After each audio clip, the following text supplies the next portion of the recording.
Good evening. Last month, we put a cat on things, and so many people came out to all of our cat programs. Now we're like Portlandia, and we're putting a bird on things, and look, I'm going off script. Now I've got to be careful. This could get dangerous. But no, thank you so much for coming out tonight. We almost have a full house. This is so beautiful to see. My name is Brad Allen. I'm the director of Lawrence Public Library. I'm going to try to do this on my phone, so watch out. Thank you so much for coming tonight. A few housekeeping items. Silence your cell phones, please. And just so you know, we've got a full crowd tonight. The emergency exits are right where you came in and also on the sides of the building, on both sides of the stage. Bathrooms upstairs, and there's accessible restrooms down the hall, kind of past the concession stand. Following Dr. Lanham's talk, we'll have a Q&A. We've got a lot of folks. We have some time restrictions, so our staff is going to curate the questions and pick their favorites. So please, the best ones. Sorry, the best ones. So please flag down a library staff member and write your question on a piece of paper, and we'll pick those up. And we'll get to as many as we can. The Raven is also selling books. Please buy some books. Thank you to the Raven. And they've got 2 different of his books, I believe. And also, as we always remind you, please tip your bartenders. So I think one of the reasons that this program is so well attended tonight is all of the amazing partners that we have that I'm going to read to you on this event. Something like this doesn't just happen by putting a flyer out in the library, doing it on their own. And we have so many partners that we want to thank. The Langston Hughes Center of KU is part of our ongoing series, Diverse Dialogues on Race and Culture. The National Endowment of the Humanities, the Lawrence Public Library Foundation, Friends of the Lawrence Public Library, the NAACP Lawrence, Kansas branch. Hey, Ursula. The Kansas Native Plant Society, the Audubon of Kansas, Jayhawk Audubon Society, the Topeka Audubon Society, the Kansas Association of Conservation and Environmental Education. Had to take a breath in the middle of that one. Friends of Lawrence Area Trails, the Baker Wetlands, Raven Bookstore, and our lovely hosts this evening, Liberty Hall. Okay, that's all the housekeeping partners. Give them a round of applause. You guys are so easy, I don't even need to ask you to do a round of applause. Thank you. So now I want to introduce Dr. Lanham. Dr. J Drew Lanham is a native of Edgefield, South Carolina. He is a conservation ornithologist, naturalist, and hunter conservationist. Drew is also an alumni distinguished professor and alumni master teacher at Clemson University.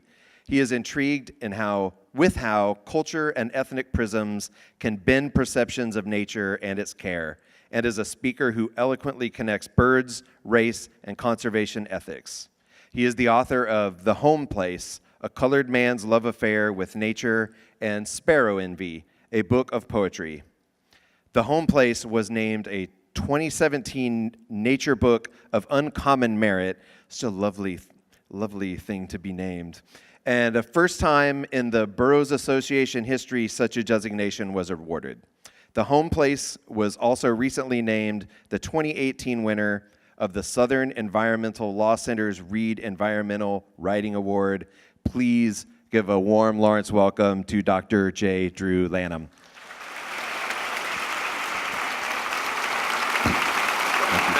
Thank you.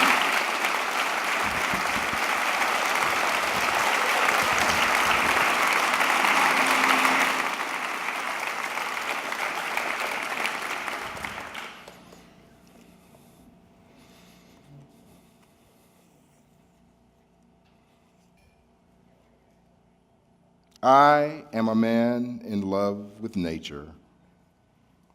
I am an eco-addict, consuming everything that the outdoors offers in its all-you-can-sense seasonal buffet. I am a wildling born of forests and fields and more comfortable on unpaved back roads and winding woodland paths than in any place where concrete, asphalt, and crowds prevail. In my obsession, I celebrate myself and sing myself, living Walt Whitman's exaltations, rolling and reveling in all that nature lays before me. I am an ornithologist, a wildlife ecologist and college professor. I am a father, I am a husband, a son, and I am a brother. I hope to some, I hope to you, I am a friend.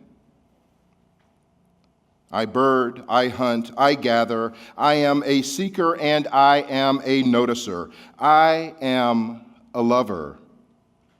My being finds its foundation in open places.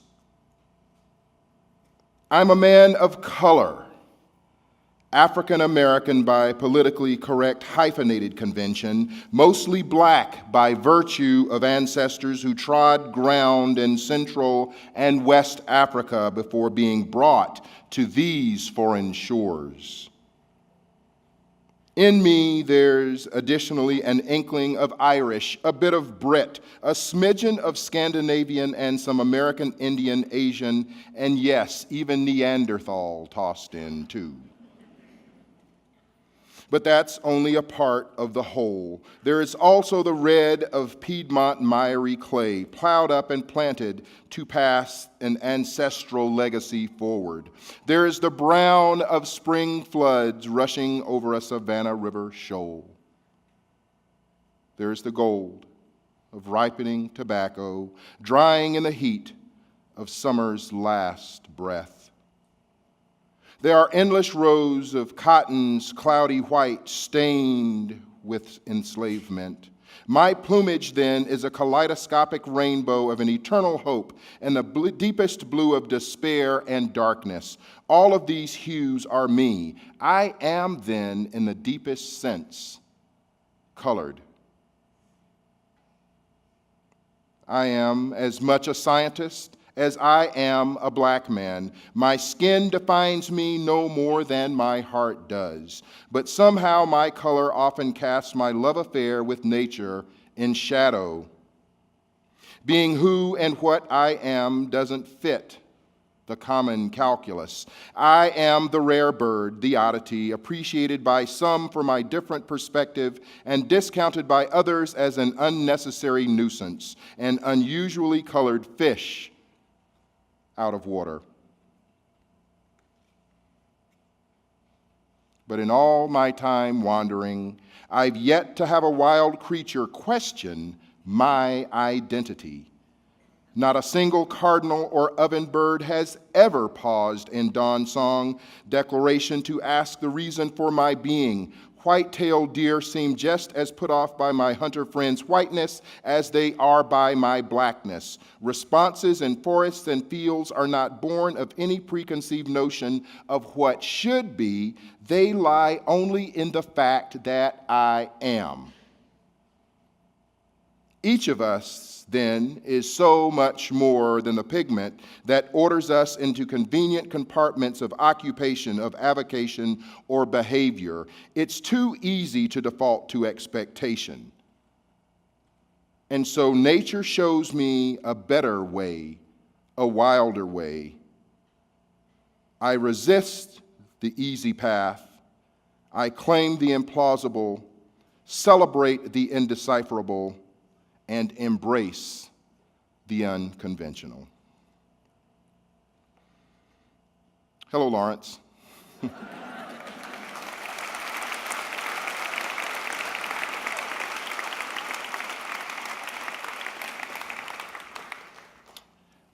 Thank you for that. Thank you for your embrace. I'm a little unconventional. I come here for the first time. I tell people this is my 46th state of our 50. And I feel in many ways sort of salmoned in being drawn back here to a place that I've never been before. There's so many thanks to be made, but I would be remiss if I didn't reach out and give a big virtual hug and real hug to my new friend Shirley Bronlick.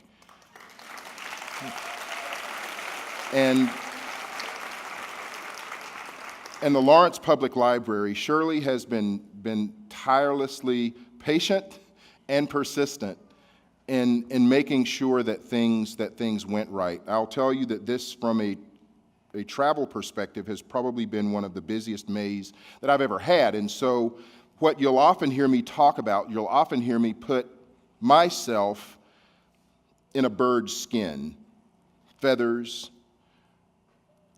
and flying about. And so May has been extraordinarily busy, really coast to coast and back again, and now finding myself in the heart of it, And it's not lost on me that my first stop last night was the Free State Brewery. And a fine time indeed. But tonight, as you watch my data roll behind me, you'll not hear p-values from me. You'll not hear levels of significance, at least not from a statistical standpoint. I would like to think that everything that you see is a data point. And so I spend a lot of time talking about connecting dots. What does that mean?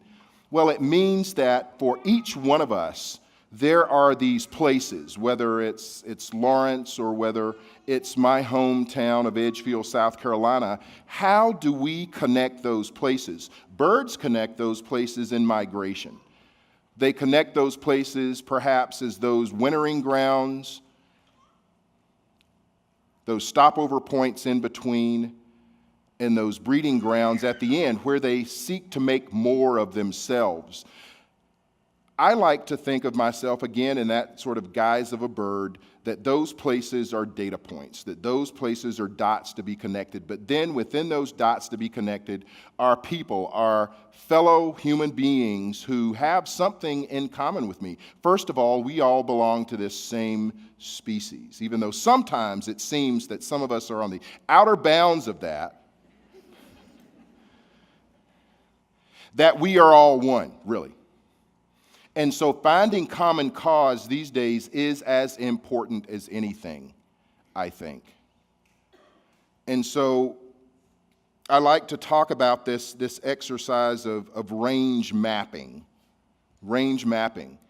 So for those of you who have ever opened up a field guide, whether it's to birds or to butterflies or any other thing, you open up that field guide and you find maps there and you see these blobs, these colored blobs that tell you where an organism exists. And you may even see those blobs qualified by color to help you understand whether that organism exists there in comfort or discomfort, whether it sort of survives there at minimal existence, just barely getting by, or whether it's in a state of what I like to call thrival. Thrival. So, as an ornithologist, as a bird professor, as a bird brain, I'm going to give you an assignment tonight. I'm going to talk briefly about three birds. Three birds. The first bird is a yellow warbler. And it's a bird that's found here. It's a bird that you're going to find in the cottonwoods along the Kaw or along the Missouri. It's a bird that occurs almost everywhere. It's one of the most widely distributed warblers in North America.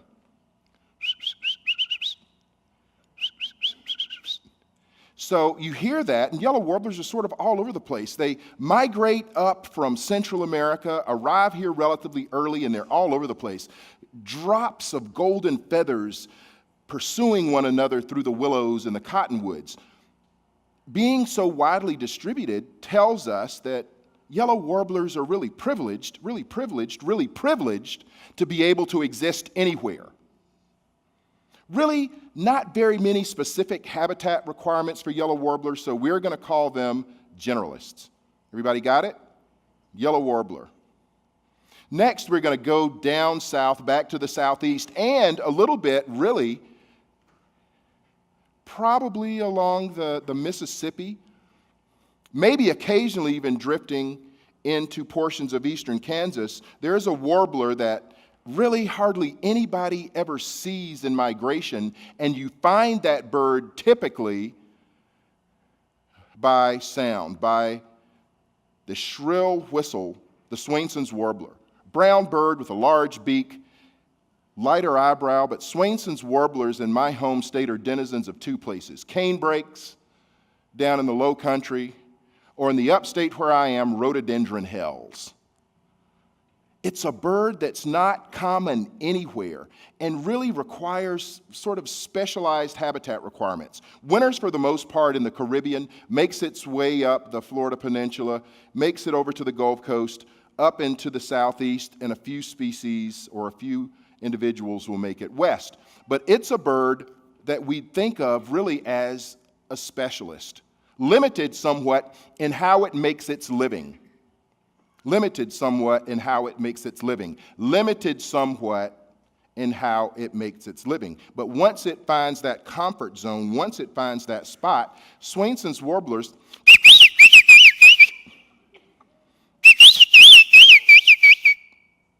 you hear that, and you know that little brown bird, that little brown bird has found its place. Swainson's warbler, specialist. Then there's the third bird. Third bird is the Kirtland's warbler. My goodness, Kirtland's warbler, beautiful warbler that has extraordinarily specific habitat requirements. You'll find Kirtland's warblers in the UP of Michigan, and in Adams County in Wisconsin. I take people there to see this bird, and we'll see a few males sitting at the tops of pines singing this sort of chattering song, singing. You look on a map to find those blobs. It's not the big blob or the relatively big blob of the southeast like the Swainsons. It's not the humongous blob of the yellow warbler. It's so tiny as to be imperceptible. This bird winters mostly on the island of Eleuthera. Well, most of us would say, hey, take me to the Bahamas in the wintertime. I'll be fine. But Kirtland's warblers have a hard time anywhere they are because it's so few of them. Their habitat requirements on the breeding grounds are jack pine and red pine, and young jack pine and red pine that are mediated mostly by fire. So here's a bird that has such narrow habitat requirements, such specifically narrow habitat requirements that it's endangered. And so it's hard for a Kirtland's warbler to find thrival anywhere. It has to search and spend energy really pushing away brown-headed cowbirds because its nests are heavily parasitized by a bird that has beautifully evolved to have others raise its young. It's endangered, hanging on the brink.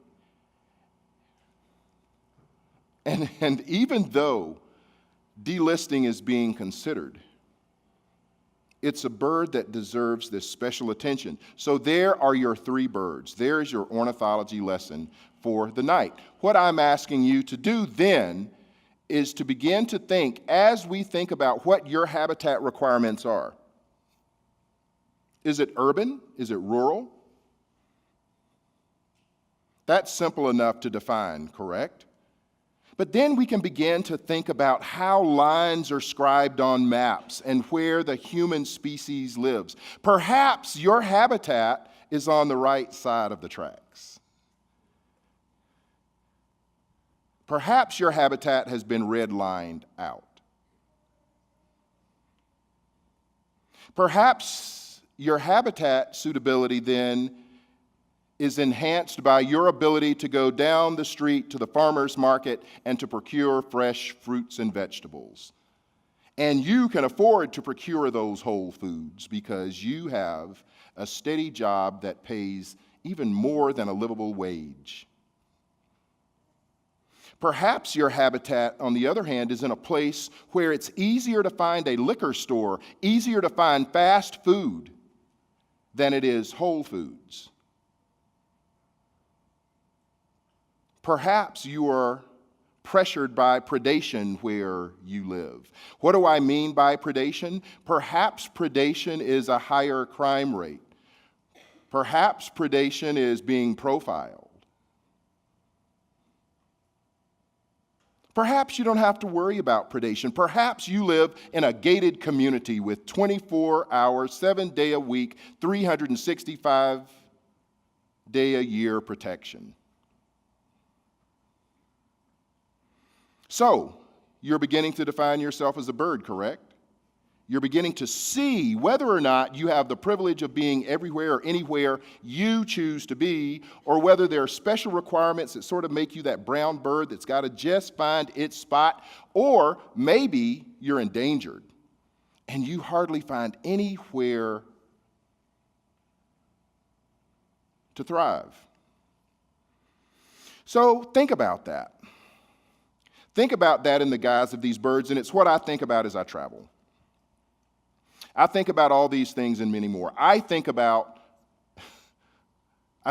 birds making these tremendous sojourns, these journeys across oceans, across continents, facing all that nature has to offer. And that bird that sits on the end of that limb and sings for us, in my mind, singing for me, that bird has come all this way, oftentimes to seek the mate of its choice. So mate selection plays into it. It's where you want to be, except who you want to love. Or perhaps it's an exclusionary kind of habitat. That the law says, sure, choose to be with whom you choose to be, but understand that I'm going to continue to discriminate. So as we become these birds, as we think about these birds, as we flit from place to place, as we live in Lawrence, or we live in Seneca, South Carolina, or Edgefield, South Carolina, or New York City, or Los Angeles, or wherever it is that we choose, these are all blobs, range maps of the human condition. And so I think about that constantly. I think about it as I zoom across the sky and I land in one place and people greet me and meet me, and I feel one way or another. So I'll tell you that it makes a difference how you're met and how you're greeted. How Shirley met me, how you have met me, how you have embraced me, how I've been able to come to this place that you're taking of your time and your resources to be here tonight. That means a great deal, Lawrence. So I'm grateful for that. And so I feel in some ways tonight as if my range map is expanding. But range maps are fickle things. So being careful of who we are and how we treat one another, I think, is part of what I hope to portray in my writing. So as I share with you tonight some pieces from the home place, I hope that it puts in your mind, and I think most of us as writers would like to think that, or hope that what we put in a mind is a different thought. A different thought, whether it's fiction or nonfiction, that our brains begin to work, but hopefully that the words are enough that we then move to some point of moving the heart forward. That's what I would hope. It's only 9:06 a.m., and I think I might get hanged today. This job I volunteer for was to record every bird I could see or hear in a 3-minute interval. I'm supposed to do that 50 times. Look, listen, and list for 3 minutes. Get in the car, drive a half mile, stop, get out, look, listen, and list again. It's a routine thousands of volunteers have followed during springs and summers all across North America since 1966. This data is critical for ornithologists to understand how breeding birds are faring across our continent. Up until now, the going has been fun and easy, more leisurely than almost any work anyone could imagine. But here I am on stop number 32 of the Laurel Falls Breeding Bird Survey route, a big black man in one of the whitest places in the state, sitting on the side of the road with binoculars pointed toward a house with the Confederate flag proudly displayed. Rumbling trucks passing by, a honking horn or two, and curious double takes are infrequent, but still distract me from the task at hand. Maybe there is some special posthumous award given for dying in the line of duty on a BBS route. Perhaps a roadside plaque honoring my bird censusing skills. My mind plays horrific scenes of an old black and white photograph I've seen many times before. It's gleeful throngs at a lynching party. Pale faces glow grimly in evil light. A little girl smiles broadly. The pendulant black-skinned guest of dishonor swings anonymously, grotesquely, lifelessly. I can hear Billie Holiday's voice. Strange fruit. The mountain morning, which started out cool, is rapidly heating into the June swoon. I grip the clipboard tighter with sweaty hands, ignoring as best I can the stars and bars flapping menacingly in the yard across the road. The next 3 minutes will seem much longer. On mornings like this, I sometimes question why I chose to do such things anyway. Was I crazy to take this route up here so far away from anything? What if someone in that house is not so keen on having a black man out here, maybe checking out things or people he shouldn't be?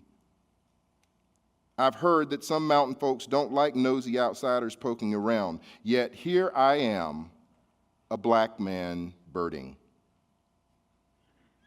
Over the years, I've listed hundreds of species and hundreds of places from coast to coast and abroad too. I've seen a shit ton of birds from sea level to alpine tundra, but as a black man in America, I've grown up with a profile. Society at large has certain boxes I'm supposed to fit into, and most of the labels on those boxes ain't good. Birders have a profile as well, a much more positively perceived one. Being a birder in the United States means that you're probably a middle-aged, middle-class, well-educated white man. While most of the labels apply to me, I am a black man and therefore a birding anomaly. The chances of seeing someone who looks like me while on the trail are only slightly greater than those of sighting an ivory-billed woodpecker. In my lifetime, I've encountered fewer than 10 black birders. We're true rarities in our own right. For 3 years, I've been responsible for this route, the only mountain BBS in the state. The scenery seemed worth the work. For good portions of the route, the Blue Ridge Mountains crest the horizon, birding in and out of open land and forests, with field sparrows bouncing songs off the broom sedge at one stop, and hooded warblers blasting from a laurel-cloaked cove at the next. I sometimes have to pinch myself. Stop number 24 beside an old apple orchard is spectacular. Warbling blue grosbeaks, buzzing prairie warblers, and chattering yellow-breasted chats usually make the 3 minutes go by quickly. Earlier, when a lone bobwhite called from somewhere in the tangle of weeds and brush, I'd taken it as a good omen for my day. Okay, 9:04, I need to start. There is a wood thrush, good, that's the first one for today. Summer tanager, no scarlet tanager, 2 of them. American crows, sounds like 3 of those. In the midst of ticking off species, the thoughts began to filter through my head again. Maybe these folks are the heritage not hate type. I don't see any black lawn jockeys, wheelless cars hoisted up on cinder blocks, or rabid pit bulls in the yard. The only irritant beyond the flag is a persistently yapping chihuahua, announcing my presence to anyone within earshot. Okay, back at it. Was that a goldfinch singing from the top of that poplar? definitely goldfinch. A quick glance at my watch. I still have a full 2 minutes to go. A yellow-billed cuckoo croaks from somewhere in the neighboring woodlot, and I add it to the list. But I don't catch the next bird's call because I'm distracted. Is somebody coming? I imagine a scraggly-haired hillbilly who is going to require things I'm unwilling to give. Past incidents don't fade quickly from memory, especially when the threats of danger were real, raising the sour, slick tang of bile in the back of my throat. On one of my first jobs with the Department of Natural Resources, I thought my color would cost me my life.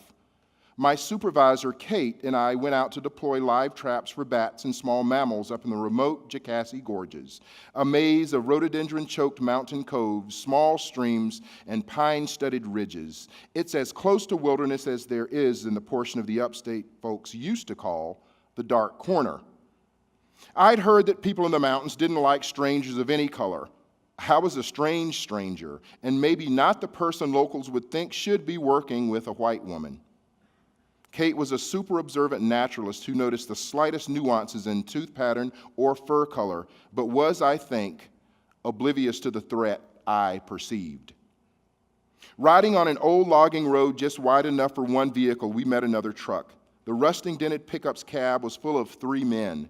One of the vehicles would have to give way to the other on the narrow track, and so we pulled over. Kate and I each threw up a hand, offering the customary southern pickup passerby wave. Their responses seemed half-hearted at best. Hardly a finger went up. Instead, the men stared, heads slowly swiveling.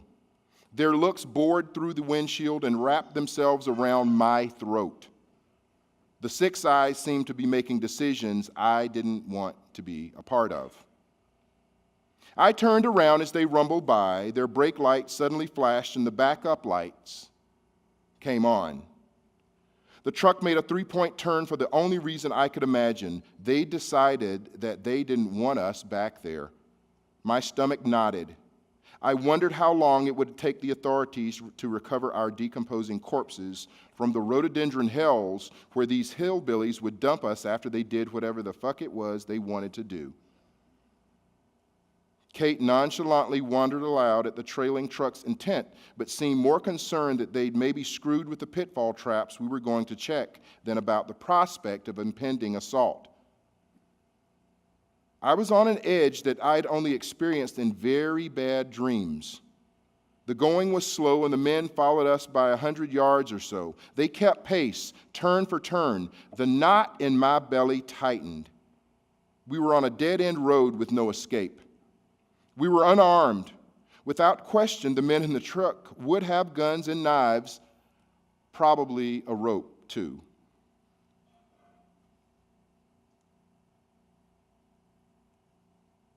For the first time in my newborn wildlife career, I was questioning whether following my outdoor passion was truly worth it. I'm not sure whether I prayed. Back then, God was still an option in such circumstances, but whatever wish I threw out of the pickup window was granted. The trio stopped and turned around just as suddenly as they'd done in the first place. Kate drove on deeper into the gorge's maw, and we worked into the evening until darkness drove us from the roads. We didn't catch anything that day. I would have normally checked each trap with a Christmas-like anticipation, hoping some small critter, a smoky shrew, golden mouse, or red salamander, might be at the bottom of one of the 5-gallon bucket traps. That day, though, I couldn't have cared less. I worried over our exit. I was sure the men were just biding their time, lying in wait for us to come back out the only way we could. I fully expected to see them parked around every hairpin turn. I didn't relax until we hit the asphalt road that would take us home with speed. Kate told me later that she suspected the men in the truck thought we were law enforcement, maybe looking for marijuana patches or moonshine stills hidden in the woods. In remote places, fear has always accompanied binocular scopes and field guides as baggage for me. A few years later, during my doctoral field research, 3 raggedy red spray-painted Ks appeared on a Forest Service gate leading to one of my study sites. When I saw the welcome sign, many of these old feelings came back. I instinctively looked over my shoulder to see if anyone was watching, and I never visited that point again. My safety compromised, I found another place to do the science. I'd had to go to do this a couple of years earlier, too, when a white supremacist group organized in the mountains of western North Carolina, near the places I was supposed to do a research project. They'd made the national news and stories that showed them worshiping Hitler and shooting at targets that looked like Martin Luther King Jr. Someone at the university joked about my degree being awarded posthumously. I didn't think it was funny. So though the proposal had been written and the project was well on its way to being funded and as potentially groundbreaking as the research on rose-breasted grosbeaks, golden-winged warblers, and forest management in the southern Appalachians might be, I ditched the whole thing. These decisions put doubts about my dedication to the field in my head. After all, I was in wildlife biology, a profession where work in remote places is often the expectation. Any credibility I was trying to build would be shattered if I showed hesitation in venturing out beyond some Negro-safe zone of comfort. And so I mostly swallowed the fear, adjusted when I had to, did the work the best I could, and moved on. I'm not alone, though. I have friends, black friends, who've also experienced the lingering looks, the stares of distaste. They've endured comments about their color flung within earshot. I look at maps through this lens, at the places where tolerance seems to thrive and where hate and racism seem to fester, and I think about where I want to be. Mostly those places jive with my desire to be in the wild, but sometimes they don't. The wild things and places belong to all of us. So while I can't fix the bigger problems of race in this country, can't suggest a means by which I and others like me will always feel safe, I can prescribe a solution in my own small corner of the world. We have to get more people of color out there, turn oddities into the commonplace. The presence of more birders of color, wildlife biologists, hunters, hikers, and fisher people will say to others that we too appreciate the warble of a summer tanager, the incredible instincts of a white-tailed buck, and the sound of the wind in tall pines. Our responsibility is to pass something on to those coming after. As young people of any color reconnect with what so many of their ancestors may have known, that our connections to the land run deep, like the tap roots of mighty oaks, that the land renews and sustains us, maybe things will begin to change. As for me, I'm hoping soon that a black birder won't be a rare sighting. I'm hoping that at some point I'll see color sprinkled throughout a birding festival crowd. I'm hoping for the day when young hotshot birders just happen to look like me. Those hopes brighten the darkness of my past experiences. The present does too. What I've learned from all the years of looking for birds in far-flung places and expecting the worst from people is that my assumptions are more times than not, fortunately, unfounded. These nature-seeking souls are mostly kindred spirits, out to find not just birds, but the same solace that I seek. A catalog of friends, most of them white, have inspired, guided, and sometimes even nurtured my passion for birds and nature. As we gaze together, everything that's different about us disappears into the plumages of the creatures we see beyond our binoculars. There is power in the shared pursuit of feathered things. 45 more seconds and I will be done. An ovenbird singing over there, a northern cardinal chipping, and human eyes on me. I can feel them watching. Damn, this last minute is taking forever. That little mutt is barking like it's rabid. I don't hear or see any birds in the last 30 seconds because I'm watching the clock tick down. Time's up.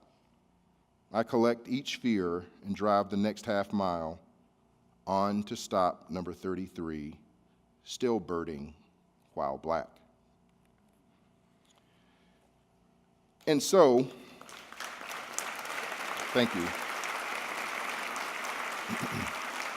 Thank you. And so, well, I will tell you that's the first time that I've read that in completion. I haven't read my book yet, by the way. So, but it's the first time I've read that essay in completion before an audience. So thank you for bearing with me for that.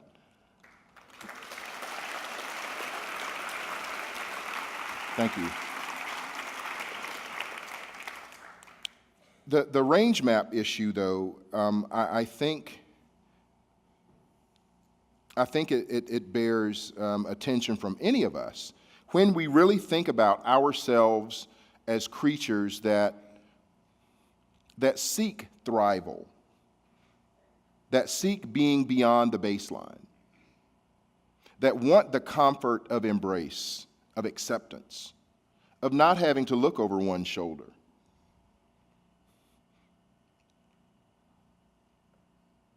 It's a privilege to be a yellow warbler.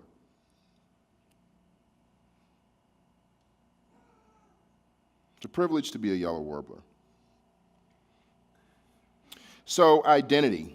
I'm all about identity, hyphenated, all that stuff. And one of the things that Shirley and I talked about, Shirley gave me some homework. I don't know if you guys knew that. She sent these questions that were amazing, amazing questions. And I looked at them, and for an instant, it was like I was a junior in college again. I was like, oh, man. Jeez. These are tough. And because I was on the road so much, I didn't have a whole lot of time to answer those questions. But one of the things that I think perplexes people is that I wrote this book, and there are hard issues in the book. And that's one of the things any writer will tell you, that oftentimes the sweetness lies in the tension that you create. Whether that's by the character development, whether that's by place, or whether that's by some issue, some action. That's where the sweetness comes in. What people are surprised about, for me, oftentimes, so they get past the black bird nerd thing. That's called a blurred, by the way. What they can't get past is that I'm a deer hunter, that I hunt, that I occasionally kill things. And so I wanted to share, I wrote in the book a chapter called Jawbone, which was about one day for me with this animal. But the question I often get is, how do you resolve loving nature and killing it? How does that happen?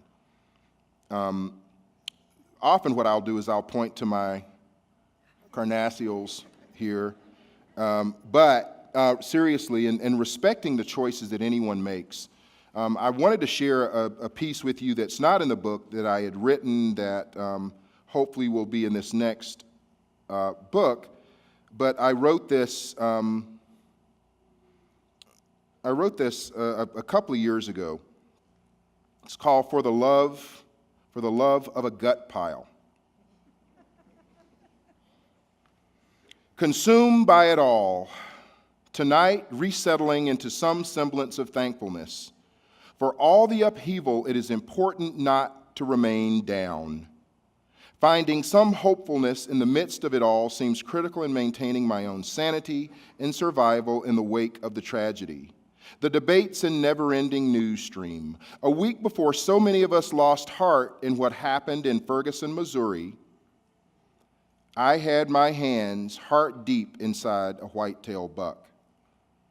It was the last act of intimacy with an animal that I admired, then killed.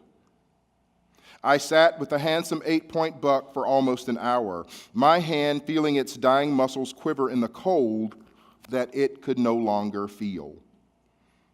I had knowingly killed another being. In doing so, I took full measure of my humanity. After some meditation time on the broom sedge-filled slope, making my peace with the killing deed, I went to work. It was time to do the work of respecting a fellow organism, recycling it back to me. I cut the white belly open and pushed into the inside of the buck. My hand suddenly bathed in blood, the inner workings of life revealed in a steaming, glistening vulnerability that defined the difference between life and death, between sickness and health. There it all was, stomach, intestines, liver, lungs, heart, all laid out before me. There is an order to it all. I was no longer cold in the work of the dismantling. I sliced open the deer's stomach to find it full of acorns, clover, and masticated greenery that fueled the yet warm engine I had entered. I blindly found and felt the strong heart, lungs soft and spongy. I cut connective tissue to free it all. It was hard not to weep at the beauty that had just been alive. As I pulled the massive gut from the buck's body cavity, I felt as close to nature and my own purpose as I have in a long time.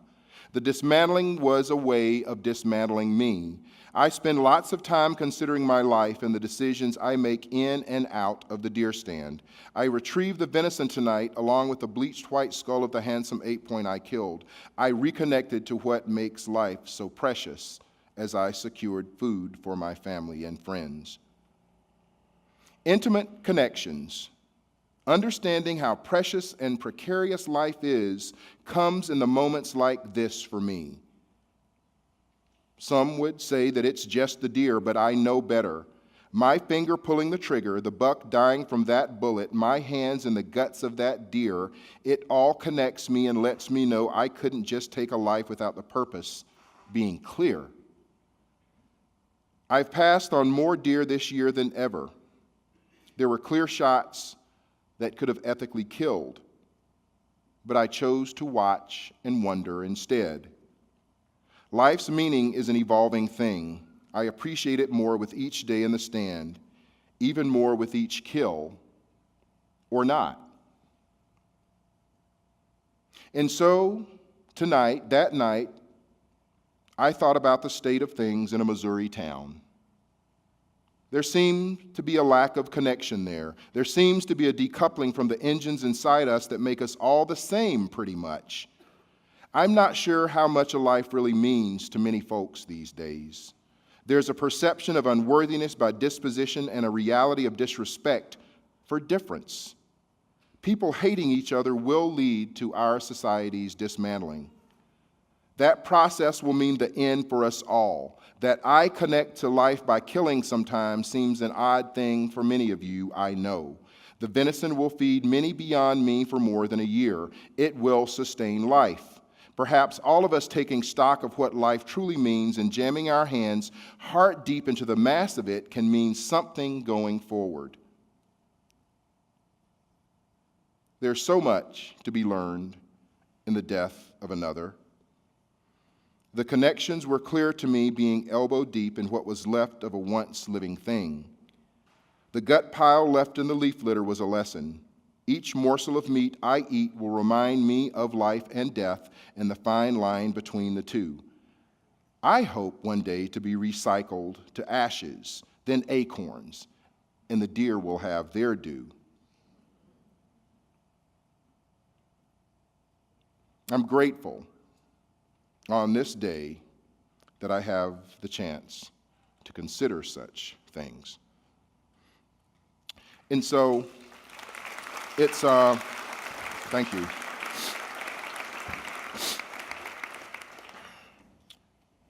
It's a hard thing, and I tell people as a hunter, and I'm sure some of you here are, that if the time ever comes that I don't hesitate in pulling the trigger or loosing an arrow, then it's time to stop. Then it's time to stop. I don't hunt anything that we don't eat, and I won't call hunting a sport. It's a different sort of match. And so this identity thing is sort of an internal range mapping. So I don't know how many people in here have ever done 23andMe, done the genetic test. Do it if you have a chance. It's interesting to find out who you are, truly. And I'm proudly a black man, proudly Mende and Bamileke. But those other components of me that are inside are also me. And so understanding the amalgam of genes, of who it is that we are, I think is important. I think that's an important thing going forward. And that deep dive into the 23andMe is no different than the gut pile. You see? It's putting your hands down deep into who it is that you are, into who it is that we are. And once you do that, once you begin to gain some understanding of the togetherness of us, it's harder to hate. And suddenly, you find yourself helping to expand range maps. You begin to expand your own range map. Hey, it was pretty interesting for me to be able to claim just a tiny sliver of Scandinavia. It was really interesting to get a note from a Choctaw woman who says, by the smallest margin, we are kin. Or for someone from the Iberian Peninsula to say, you know what? What's up, cuz? So this range map expansion is an internal deal that if you do it heartfully, that if you reach down inside your own gut pile, reach down and expand that inner, it will expand someone else. I cannot tell you just, meeting people here and, as we're riding along today going to Kanza, my God, don't ever take your land for granted. These prairies, these places you have, please work to protect them. Just beautiful, beautiful places, but I feel connected to this place. I feel connected to these places. The history that's here, whether it be the conflict of what Kansas was supposed to be, free or enslaved. Do you see how you're a microcosm? You see how you're a microcosm? And so people look to the heart, to this gut pile here, to see what will survive. A last piece, and then questions. Love for a song. Love is barter. Love is bits of affection traded for pieces of adoration. Love is desire doled out on the whippoorwill's summer wanting. It is our craving for the meadowlark's ringing song, our longing for spring's greening, from our sun-starved spirits down to our bare-toed roots. We seek the winding path and wander until we find the sweet spots. Blackwater, cypress swamp, tall grass, prairie sweep. The place where moonlight glancing off of tide-slick stones makes us weep. We want the wild soul, and a shadow-dwelling wood thrush heaps it on us in self-harmonizing sonata. We revel in wildflower bloom, marvel in the migratory sojourns of birds dodging falling stars. Sink yourselves deep in the dizzying dance of pollen-drunk bees. Find hope in the relieved canopies of the tallest trees. Wind and water, storm and surf, they can move us to other ends. Therein, my friends, is the turn on. That is the honey-sweet seduction. Nature, she asks only that we notice. A sunrise here, a sunset there. The surge, that overwhelming, inexplicable thing in a swallow's joyous flight, or the dawning of new light that melds heart and head into sensual soul in that moment of truly seeing, of just being, that is love. I love you, Lawrence. Thank you so much for your time and your attention here. I think there's time for questions, Kirsten. Thank you. Thank you.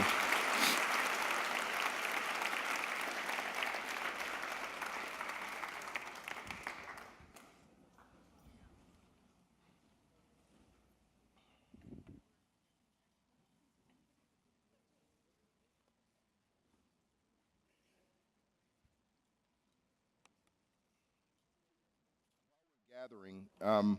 I will tell you that, I've been trying to figure out this. I've been trying to figure out this attraction to prairie, and part of it, and it had to be pointed out to me. And again, I guess it would help to go back and read the book. That I have this fascination. I have this fascination with cow. I mean, I grew up with cows. We just had a few head, and so at one point in time, I figured I was going to be a fighter pilot, ornithologist, cowboy. I knew it. And not only was I going to be a fighter pilot, ornithologist, cowboy, but I was going to fly P-51 red tails. That's what I was going to do, and I was going to find my way west, and I was going to drive cattle to market up the Chisholm Trail or something. That was sort of, but as a kid, and first let me apologize briefly. I know there were a couple of rough spots there language-wise, and so please forgive me for that. But one of the things that I think it's important to do, and my parents did for me, my grandmother, in large part, is to help our children live their dreams. Help our children live their dreams. Man, I spend enough time around cows and pastures and prairies to claim a little bit of cowboy, I think, and then understanding the history of who cowboys were, where that word even came from. That enslaved peoples who were caring for cows, who were driving cows. That so many of, I go to these faraway places, these far-flung places to watch birds, and I used to think, I'm like, man, I got to be the first black dude in Fort Niobrara. And then I go in the interpretive center, and who's there? Buffalo soldiers. They flung buffalo soldiers, they flung those cavalrymen out to the furthest flung places that nobody else wanted to be. And they saw wild things in wild places that we'll never see again. So I know that in that way I was not the first. So, but those dreams that I live now, that I'm able to live now, flying to and fro and having folks like you that I can call friends and who read my words, that's the honor of my lifetime. So thank you truly for that. I'm very appreciative of it. So are we ready with questions?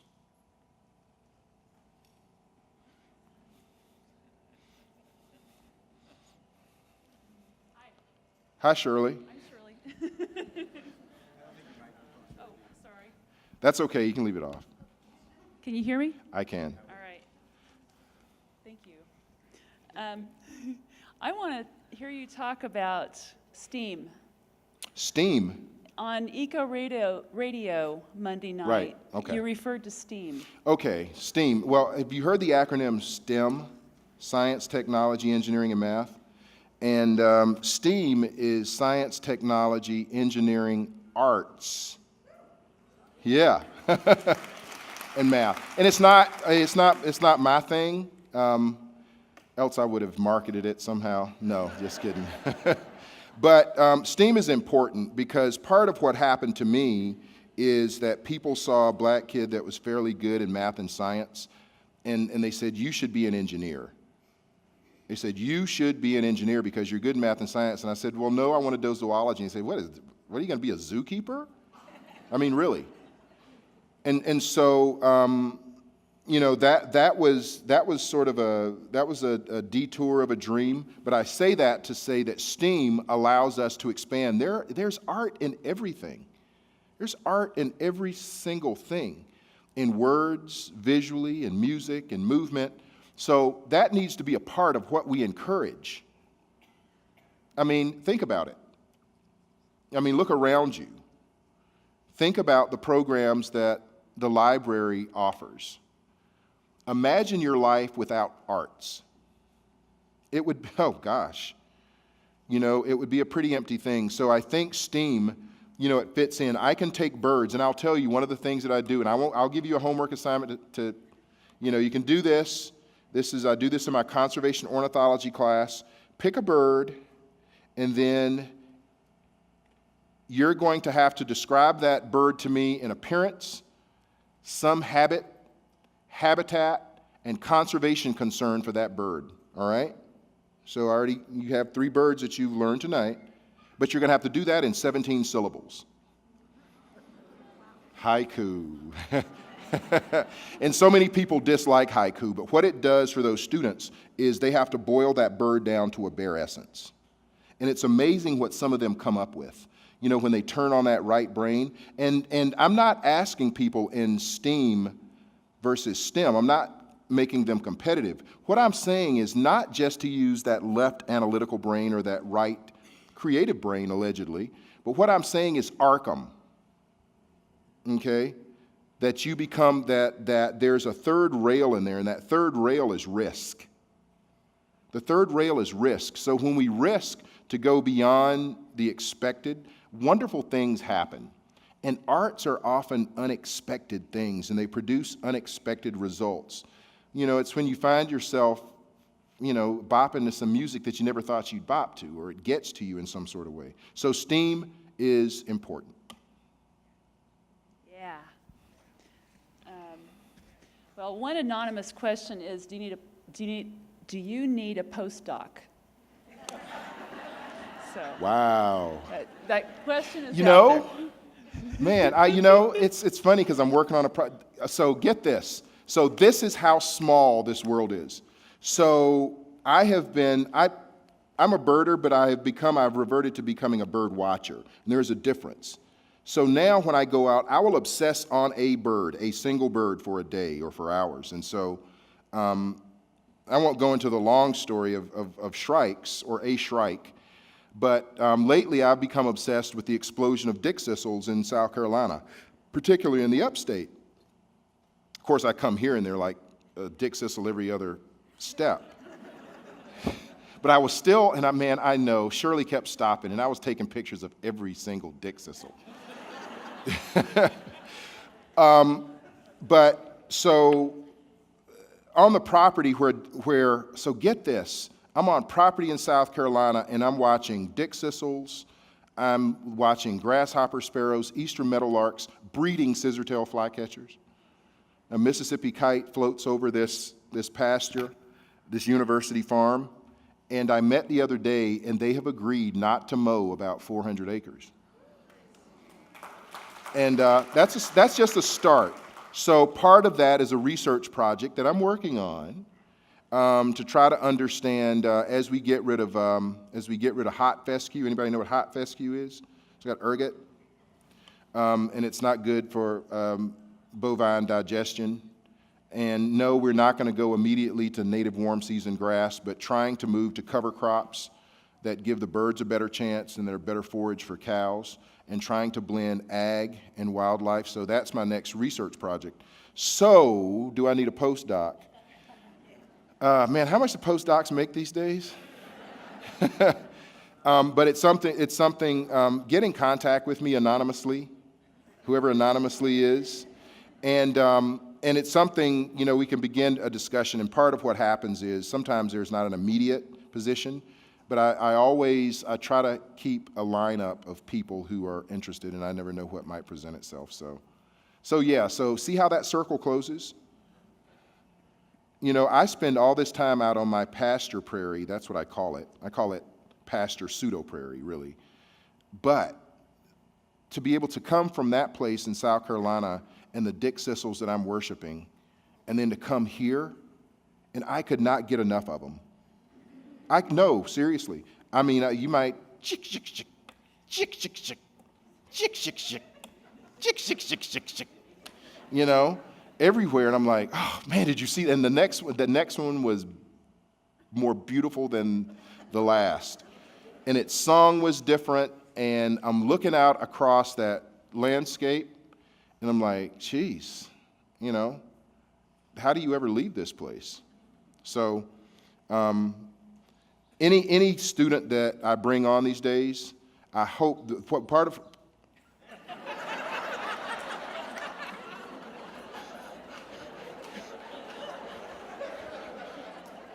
who did that?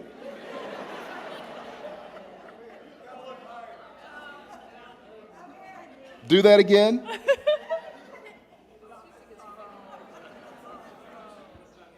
Oh yeah, of course.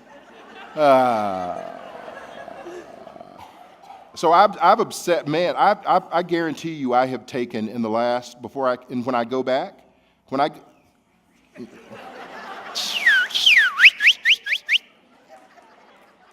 look, always notice cardinals.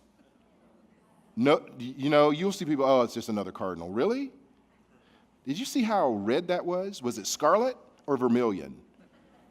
Or ruby? See? Those differences make a difference.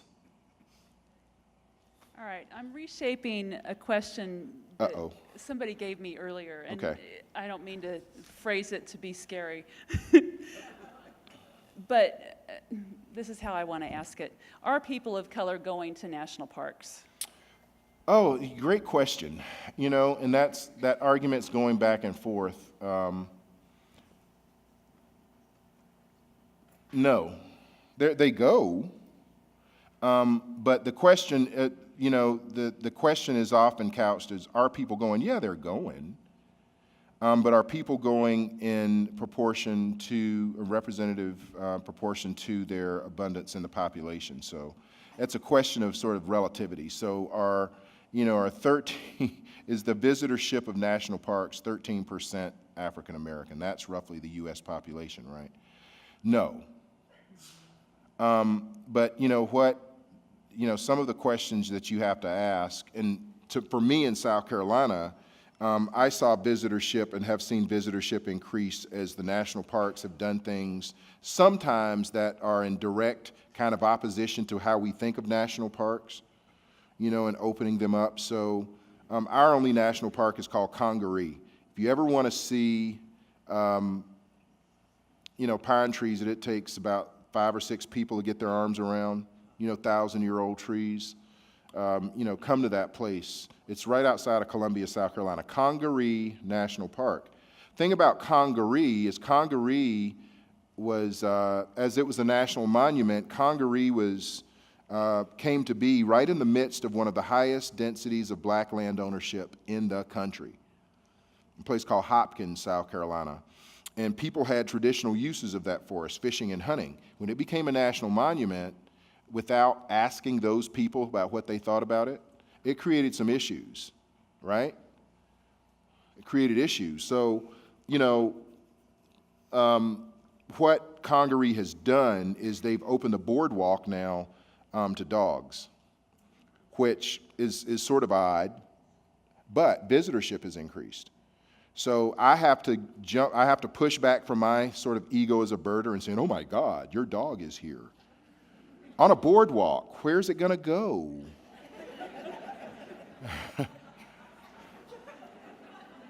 See how that?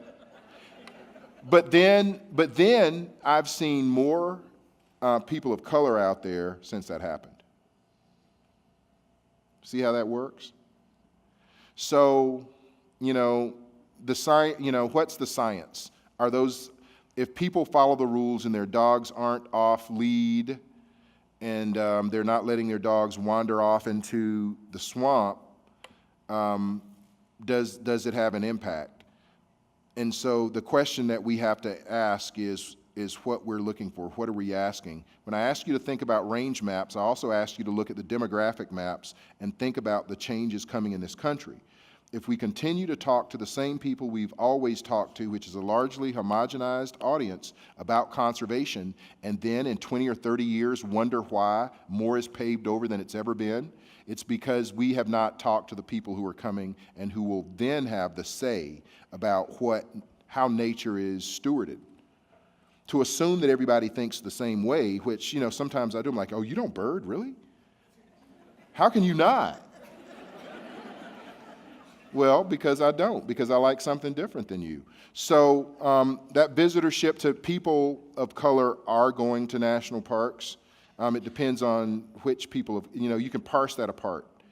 In some of these arguments now, specifically when I'm talking and what I know most about and what African Americans are doing is that visitorship, still visiting national parks is often a privilege. How much does it take to get into these national parks? And so I just wrote a piece, shameless promotion here, but for The Guardian, about alternatives to national parks.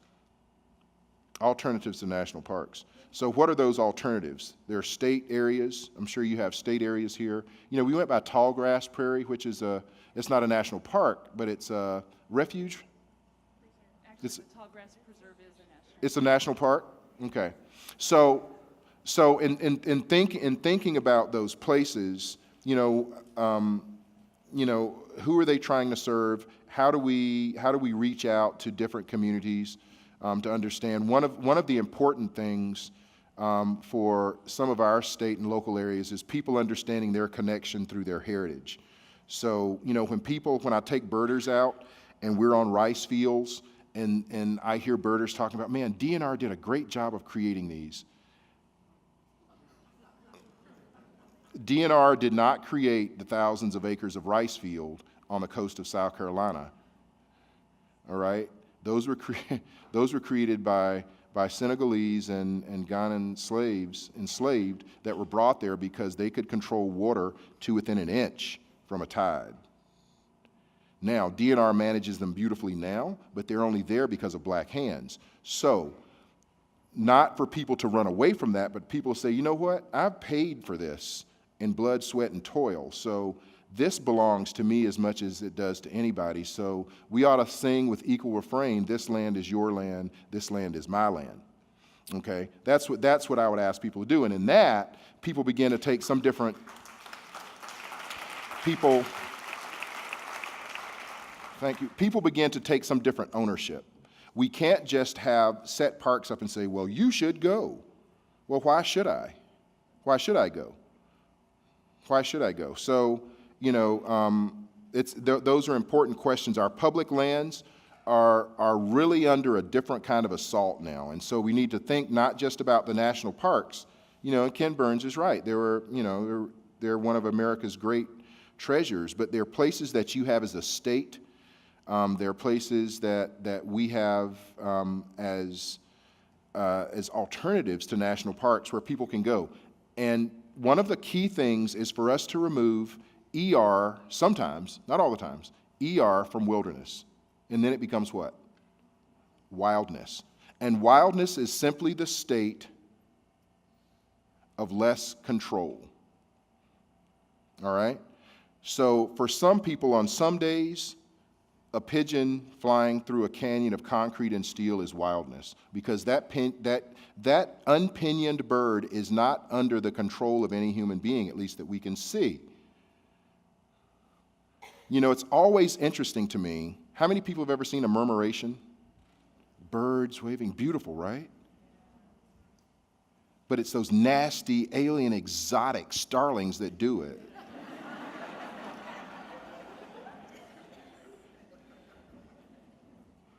Watch your words.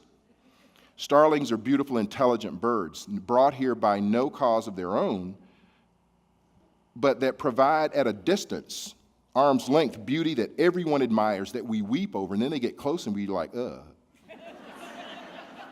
So I say that to say it's given me a new respect for starlings, but it's you have to meet people where they are. And sometimes where people are is not a national park. Sometimes it's a pocket park. Green space that's available for people. Sometimes it's a community garden. That's incredible. Look, that's incredible green space. I can tell you that my mother's community, her church garden back in Edgefield a couple of years ago, produced so much tonnage on 4 acres that it became not a church garden, but a community garden. And people started asking, can we, different members of the community started asking, can we come in there and get, and the church was gracious enough to share. And people ate, guess what?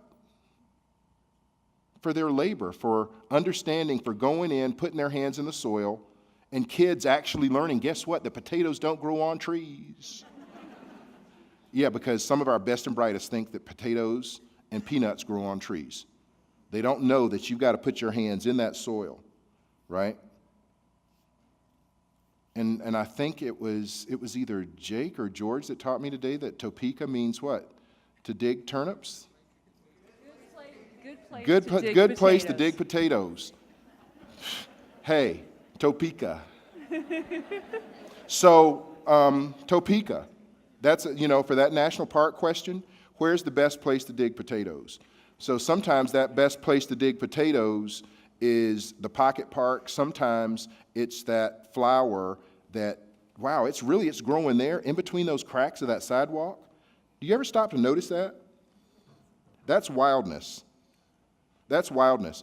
And helping a child to understand, one of the most beautiful things I've seen is a child with their cell phone. Camera turned on, pinching out to focus in on a flower in a sidewalk. They snap that picture, Snapchat it, Instagram it, tweet it to more people than any scientist is going to impact, maybe in a career. You see how powerful that is? So, national park, let's scale that down. I love our national parks, but if we're only going to count by national parks, it's going to be a long slog. We need to be counting by people noticing wildness, people understanding that the same water that birds need, the same air that birds breathe is the air that we breathe. That climate change doesn't just mean drowning polar bears. It means those bad air days when you can't go outside because your asthma, as a child of color, is visited upon your community at a rate almost an order of magnitude greater than it is on majority communities. So the polar bear may drown in melting ice flow. The child may suffocate in bad air days. So, I think, Shirley, for me, that question, the reason I'm long-winded about it is that, we get on a national park kick and it's important. But I know you have such wonderful places here that lack for visitorship, that you can take kids. When I was in Ferguson last week, by the way, which I wrote that piece about the deer 2 years ago, but I was in Ferguson, and do you understand they have this park called Little Creek, I think it is. It's a beautiful park, and it services thousands, almost 10,000 kids, most of them children of color that are getting into green space, and nobody ever talks about it. All people could do is warn me about going to Ferguson. People who had seen the news, and that's all they knew. And I go there, and there was no unrest. I'm not saying Ferguson's perfect.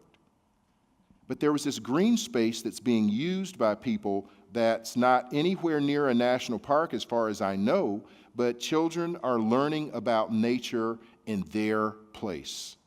To me, that's worthy of national park status, that you recognize in your home that there's important green space for you to be in. That beautifully connected almost every other question that.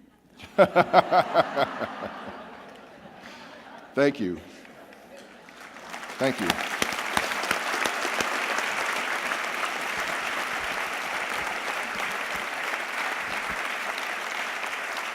Thank you.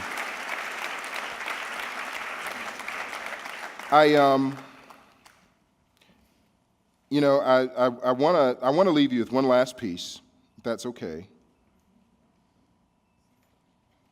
And I'll leave this sort of as, you know, it's a part, I think, of home, right? I always like to leave people with some sense of home and where I come from. So this is called Sound Thinking. It's about a place that I go that's sort of like Prairie because I can see. And it's on this place called Edisto Island. Edisto Island. It's called Sound Thinking. The ocean gives and takes by time and tide, creates and destroys with each surge, lapping away at the edge of what we know. I'm picking at leftovers, scavenging, sharing surf with sandpipers and turnstones, plundering plovers, treasuring things the abyss didn't want. The birds find morsels of mussel and invisible things buried in the sand. I scan the broken bits of aliens sent asunder by storms, constellations of fallen starfish, moon snails and angels' wings ripped from reef and rack, empty houses, the deep dispossessed lie sea-strewn along the St. Helena Strand. A hermit repossesses the foreclosure, scuttles away with the deal, tucks away insecurity dealt by death, sure in the uncertainty each wave washes to and fro. It is sheltered by some confidence that I don't possess. I saunter along the daily disaster dealt by the deep, hoarding truth into pockets, holding shards of sunlight in a memory already full, thinking too much about what is, maybe wanting what isn't, lacking my own hiding hole, or a shell strong enough to see me through. I exist exposed on some intertidal plain, living naked in between high water wishes and low tide wants, unbalanced on the shifting of should and should not. A gull hangs in the wind and laughs at my indecision to just be. Thank you, Lawrence, again. Thank you so much. Thank you. I'm going to come back and claim some more prairie for myself. Thank you. I want to thank you all for coming. Dr. Lanham, we want to give you one of our tokens of highest esteem. It's in my book? It's next to the book, and a plug there. I just bought my copy, but there are plenty of copies still for sale back there, so shameless plug. And when folks come to town, it means a lot to us when people come and stop by Lawrence and share their wisdom and their brilliance with us. And so we just want to welcome you to our Gold Library Card Club. So oh my gosh. That's you. a thanks for the library. And thank you. Thank you, Brad. A privilege to have you here. And you'll be back signing books. And yes. So stick around, hang around, and sell the Raven out of books tonight. What do you say? Thank you so much for coming, and have a good night.